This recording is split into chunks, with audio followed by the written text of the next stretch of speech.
এইখিনিয়ে সেইখিনি ঠাই যিখিনিক কালৰূপী ঠাই বুলি ক'লেও ভুল নহ'ব।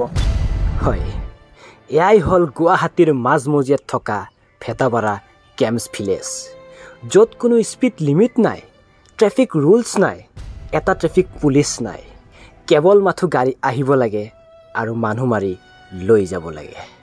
আপোনালোকে ইয়াত মাথো ৰৈ দিলেই হ'ল, এটা হ'লে এটা এক্সিডেণ্ট দেখা পাব। ইয়াত আপোনালোকে এক্সিডেণ্ট দেখা পালে একদম সৰু সৰু এক্সিডেণ্ট দেখা পাব, নাইবা যেতিয়া মন্ত্ৰী MLA আহে ৰাস্তাত শ শ পুলিচ থাকে, গাড়ী মটৰ বন্ধ কৰি দিয়ে, কিন্তু এনেহ'লে ৰাস্তাত এটা পুলিচ দেখাটো বহুত কঠিন হৈ পৰে।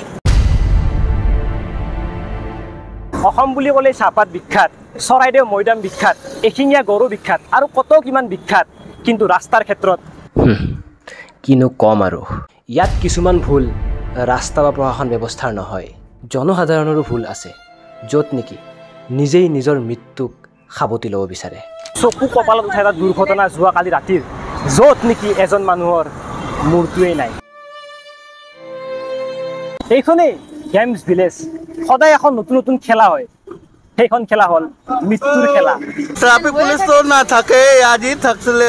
ইয়াত মানে ট্ৰাফিক পুলিচ নাথাকে, যেতিয়া মানে এটা এক্সিডেণ্ট হ'ব তেতিয়া আহিব, একদিনমানৰ কাৰণে থাকিব আৰু নাথাকে আৰু। ইয়াতে আমি ডেইলি দেখা পাওঁ, কিছুমান টাইমত সৰু এক্সিডেণ্ট, কিছুমান টাইমত ডাঙৰ এক্সিডেণ্ট দেখা পাই আমাৰ কলিজাবিলাক এনেকুৱা ষ্টেণ্ডাৰ্ড কৰি কিনে আমাৰ ষ্টেণ্ডাৰ্ড কৰিছে, এতিয়া মানুহে নাইকিয়া হৈ আছে ষ্টেণ্ডাৰ্ড কৰাতে।